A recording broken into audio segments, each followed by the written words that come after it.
श्री परशुराम जी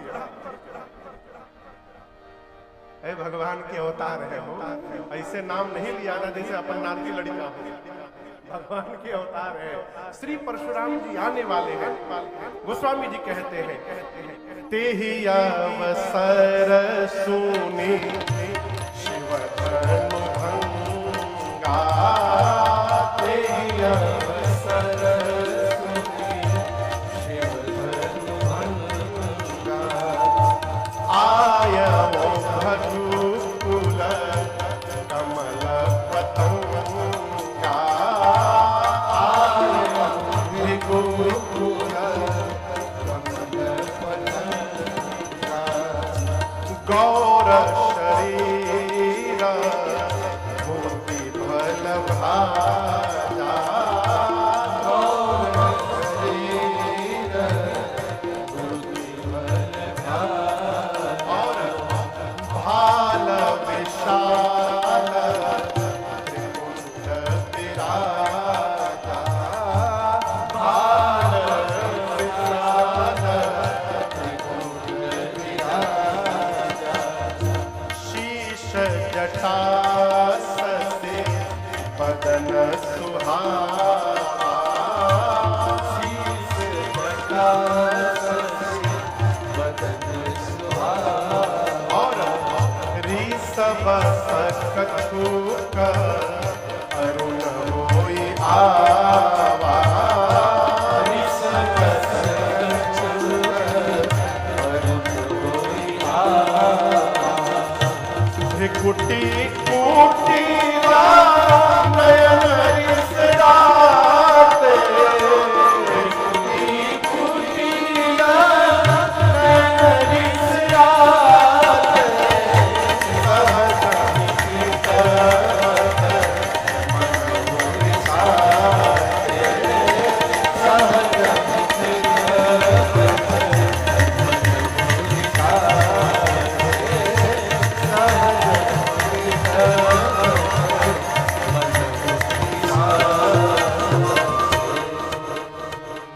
शिव के धनुष के टूटने की टंकार इतनी तीव्र थी।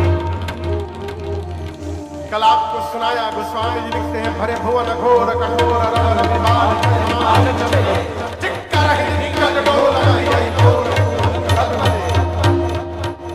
धनुष टूटा। धनुष टूटने की आवाज सुनकर सूर्य नारायण के घोड़े अपने पथ से भटक कर इधर उधर भागने लगे। पाताल में दिग्पाल कलमला उठे, धरती पर सबने कान बंद कर लिया। उस समय श्री परशुराम जी उड़ीसा में पर्वतमाला है जिसका नाम है महेंद्र, उड़ीसा में उस महेंद्र पर्वत पर श्री परशुराम जी तपस्या में बैठे थे। धनुष के टूटने की टंकार जब सुनाई पड़ी, उनको ये समझते विलंब नहीं लगा कि ये पिनाक टूट गया। क्रोधित हो गए। अब आप पूछेंगे महाराज ये पिनाक के टूटने से वो क्यों क्रोधित हो गए? तो भगवान शिव का ये धनुष परशुराम जी ही जनक जी के पास रखवाए थे। ये हमारी संपत्ति है, आप रखिए, बाद में हम लेकर के जाएंगे। टूटा, आवेश में आए और उसी आवेश में मिथिला पहुंच गए परशुराम, उसी आवेश में। गोस्वामी तुलसीदास जी उनके स्वरूप का वर्णन करते हैं। स्वरूप कैसा है? गौर शरीर, गोरा शरीर है और उस शरीर पर भूति भल, पूरे शरीर पर भस्म का लेपन लगा हुआ। भाल, भाल समझते हैं? भाल, भाल मने ललाट, भोजपुरी में कहल जाओ तो माथा, कपार, कपार, हाँ कपार। भाल कैसा है? भाल विशाल, जिस पर त्रिपुंड विराजा, भाल विशाल त्रिपुंड विराजा, विशाल ललाट है। सामुद्रिक शास्त्र कहता है जिस मनुष्य का ललाट जितना बड़ा होता है वो उतना अधिक सौभाग्यशाली। बाल उड़ला के पहिले।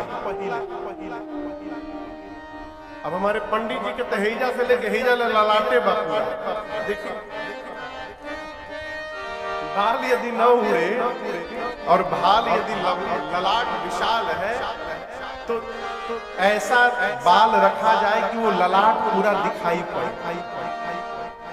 हम लोग एक बार चेन्नई कथा गाने गए, चेन्नई चाचा जी, वहां एक लड़का आया, तो हम तो मतलब 10-15 मिनट तक केवल उसी को देखते रहे।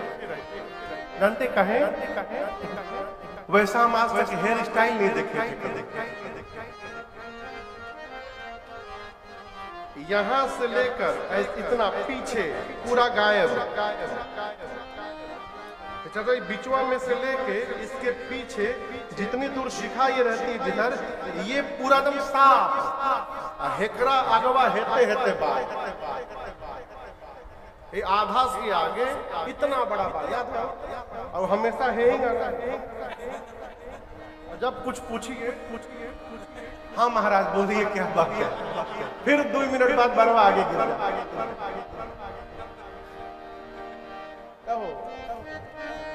बहुत बढ़िया विशाल ललाट है जिस पर त्रिपुंड शोभायमान है, कमर पर फरसा बंधा हुआ है, कमर में मृगचर्म लगा है, गोरा शरीर है लेकिन क्रोध के कारण मुख थोड़ा लाल हो गया है, ऋषभस कछुक अरुण हुआ, कंधे पर अजगौ धनुष शोभित है, उसी स्वरूप में आंखें चढ़ी हुई है, तनतनाई है, भ्रिकुटी कुटिल है। परशुराम जी पहुंचे सभा में, अब दर्शन करिए, जितने राजा वहां पर खड़े थे जो कह रहे थे कि राम लक्ष्मण जी को बंदी बना लो, वो सारे राजा लाइन लगा करके परशुराम जी के आगे अपने अपने पिताजी का नाम लेकर फिर अपना नाम बता करके अब परशुराम जी के दंडवत प्रणाम करने लगे करण सब दंड प्रणाम किए। सीता मैया आकर के सखियां लेकर के आई, सीता मैया प्रणाम करती हैं। श्री परशुराम जी ने आशीर्वाद दिया है। विश्वामित्र जी श्री राम लक्ष्मण जी को लेकर के गए। विश्वामित्र जी ने राम जी से कहा कि आप दंडवत करिए। राम लक्ष्मण जी ने दंडवत किया है। और आपको बताऊं, जैसे श्री परशुराम जी ने मेरे भगवान को देखा, राम ही चितई रहे थकी क्यों? क्योंकि रूप अपार मार मद। परशुराम जी मेरे भगवान को देखकर मन ही मन सोचने लगे, सारा क्रोध उतर गया, भगवान के रूप में ही अझुरा के रह गए हैं। अरे तेरी मंद मंद मुस्कनिया पे बलिहार राघव जी, बलिहार राघव जी, तेरी मंद मंद मुस्कनिया पे, तेरी मंद मंद मुस्कनिया पे बलिहार राघव जी, बलिहार राघव जी, तेरी मंद मंद मुस्कनिया पे, तेरी मंद मंद मुस्कनिया पे बलिहार राघव जी, बलिहार राघव।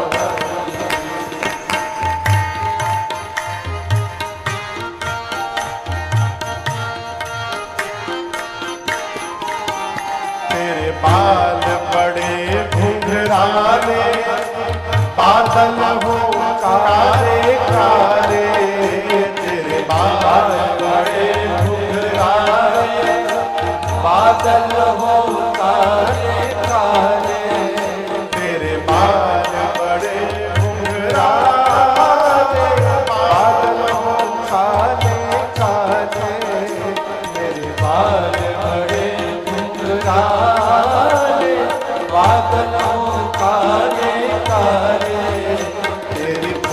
गुलशन की लटकनिया पे, तेरी गुलशन की लटकनिया